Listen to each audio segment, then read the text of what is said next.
Breast के जो nipple के चारों तरफ का एरिया जो होता है एरियोला, वो बहुत डार्क हो गया है। कई लोगों को वही पिगमेंटेशन नीचे भी दिखता है, तो ये सब भी हार्मोन्स की वजह से है। थकान होना अगेन प्रेगनेंसी का एक सिम्टम है। हमारे अंदर जो फिजियोलॉजिकल चेंजेज हो रही है उससे हमारा बीपी क्या होता है, थोड़ा डाउन ट्रेंड में चला है। नेचर भी चाहती है कि आप थोड़ा रेस्ट लीजिए, बट बहुत ज़्यादा रेस्ट लेना नहीं है। हम अपने जहाँ तक हम कर सकते हैं ट्राई टू हम ऑफिस वर्क करें, तो क्या करेंगे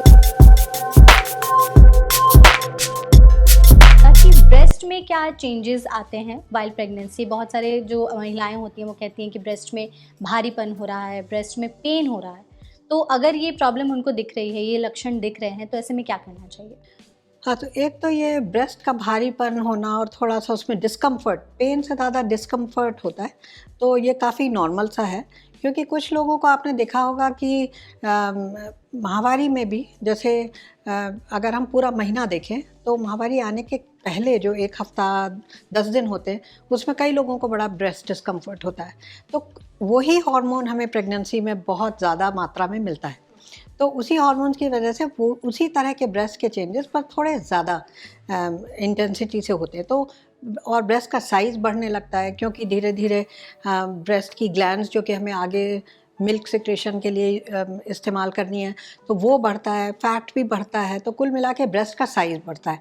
तो उसके लिए भी लोगों को तैयार रहना चाहिए कि ये भी नॉर्मल प्रोसेस है प्रेगनेंसी की। और दूसरा उसका कलरेशन, जो मतलब कई लोग कहते हैं कि बहुत डार्क हो गया है हमारा, और ब्रेस्ट के जो निपल के चारों तरफ का एरिया जो होता है एरियोला, वो बहुत डार्क हो गया है। कई लोगों को वही पिगमेंटेशन नीचे भी दिखता है, तो ये सब भी हार्मोन्स की वजह से हैं। और प्रेगनेंसी के बाद बहुत कुछ ठीक भी हो जाता है।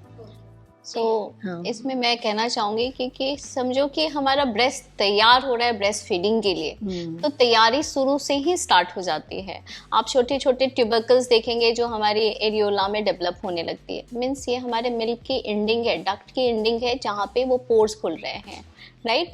तो मोस्टली चेंजेस हमारी तैयारी है हमारे एंड के लिए, और एंड क्या है, एक हेल्दी बेबी जिसको हम फीड कराने वाले हैं।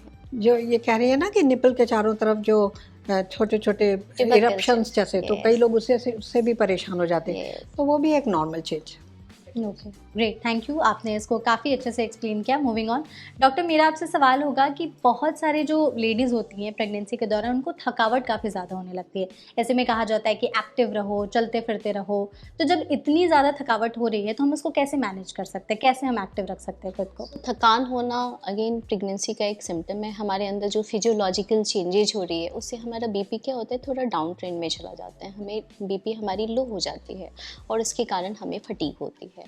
अब हमें पता है ये प्रेगनेंसी का नॉर्मल सिम्टम है, तो इसमें बहुत पैनिक नहीं होना है। अपने आप को हाइड्रेटेड रखना है। What ever you like, simple पानी ले लो, लेमनेड ले लो, कोकोनट वाटर ले लो, उसमें पोटेशियम है। हम एक बनाना ले लें। छोटे छोटे हम मील्स को प्लान करें। हम सोना ज़रूरी है। समझो एक नेचुरल चेंज हमारे अंदर हो रहा है। नेचर भी चाहती है कि आप थोड़ा रेस्ट लीजिए, बट बहुत ज़्यादा रेस्ट लेना नहीं है। हम अपने जहाँ तक हम कर सकते हैं ट्राई टू हम ऑफिस वर्क करें, तो क्या करेंगे, थोड़ा सा 2-2 घंटे का एक ब्रेक लेंगे, थोड़ा वॉक कर लेंगे।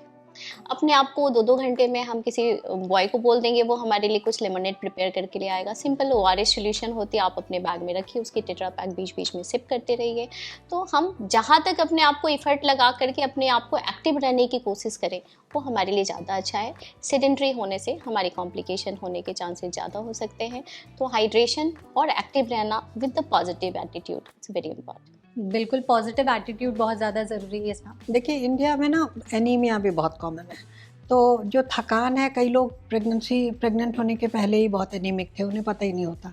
और प्रेगनेंसी में आपके ऊपर एक्स्ट्रा स्ट्रेन आ गया बॉडी के ऊपर, तो उसके लिए वो उस कोप करने उनके लिए मुश्किल होता है। तो हमेशा ये चेक करके रखें। कुछ लोगों को थायराइड की बहुत प्रॉब्लम है, ऐसे कुछ और प्रॉब्लम्स भी हो सकती हैं जिनकी वजह से उनको ज़्यादा थकान होती है। पर जो जैसे सब कुछ नॉर्मल होने के बावजूद भी कई महिलाओं को सिर्फ प्रेगनेंसी की वजह से होता है। तो जैसा डॉक्टर मनीषा कह रही थी कि एक्टिव रहना बहुत ज़रूरी है। और हम लोग तो कहते हैं आपने कुछ भी खाना खाया, 10 मिनट की वॉक कर लीजिए। 10 मिनट की आप कहीं घर में ही वॉक करिए, कुछ भी करिए, तो उससे ये बॉडी आपकी एक्टिव रहने की उसकी आदत रहेगी और आपको थकान इवेंचुअली कम होगी। थोड़े आप सिंपली अपनी हाँ। माइंड को डाइवर्ट कर लेना है। हाँ, कुछ हमारे कॉम्प्लिकेशन है, थकान, हमने सब कुछ कर लिया, ठीक नहीं हो रहा है, हम अपने डॉक्टर के पास ज़रूर जाते हैं, करेक्ट कर लेते हैं कि हमें कोई अंदर पैथोलॉजी तो नहीं है, पैथोलॉजी है तो उसको करेक्ट करना है।